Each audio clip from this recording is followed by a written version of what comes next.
रज महोत्सव 2024 पान्थनिवास भुवनेश्वर उद्घाटित। राज्य में समस्त ओटीडीसी आतिथ्य यूनिट गुड़िकर एक स्वतंत्र रजपीठा मेन्यू उपलब्ध। भुवनेश्वर स्थित ओडिशा पर्यटन विकास निगम ओटीडीसी मुख्यालय राज्यर गणपर्व तथा महिला मानक निमंते उत्सर्गीकृत रज महोत्सव पालन उद्घाटित होईछि। महिला एवं युवती मानक पई रजदोली अलता एवं मेहंदी समेत रजपर्व समय ओडियार सुस्वादु खाद्य को प्रोत्साहित करी ए रज महोत्सव पालन आरंभ होईछि। भुवनेश्वर सांसद श्रीमती अपराजिता षडंगी एवं एकाम्र विधायक श्री बाबू सिंह एही कार्यक्रम को उद्घाटन करथिले। 3 दिनिया उत्सवर एक अंश भाव ओटीडीसी समस्त आतिथ्य यूनिट गुड़िकर रजर स्वतंत्र सुस्वादु खाद्य एवं मिठा विक्रय को सुनिश्चित करने स्वतंत्र व्यवस्था करा जायछि।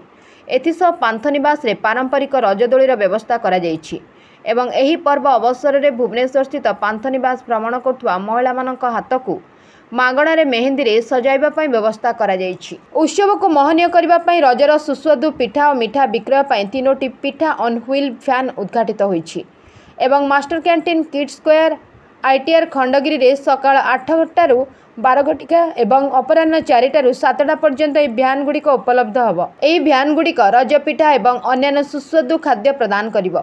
पिठा ऑन व्हील मध्य संबलपुर रे उपलब्ध hub. Silver city boat club ISBT cafe एवं भुवनेश्वर स्थित निमंत्रण रेस्तोरां रे आसंता 14 रु जून 16 जून पर्यंत सर्वसाधारणक पई विक्रय पई रजपिठा काउंटर स्थापन करा जिवो। आज कार्यक्रम में ओडिशा पर्यटन उन्नयन निगम निर्देशक Shri Sachin Ramchandra Yadav, general manager doctor Lalatendu Sahu, Utkal पर्यटन निगम कर्मचारी संघ कार्यकारी सभापति श्री वेणुधर पात्र एवं विभागीय अधिकारी प्रमुख उपस्थित थिले।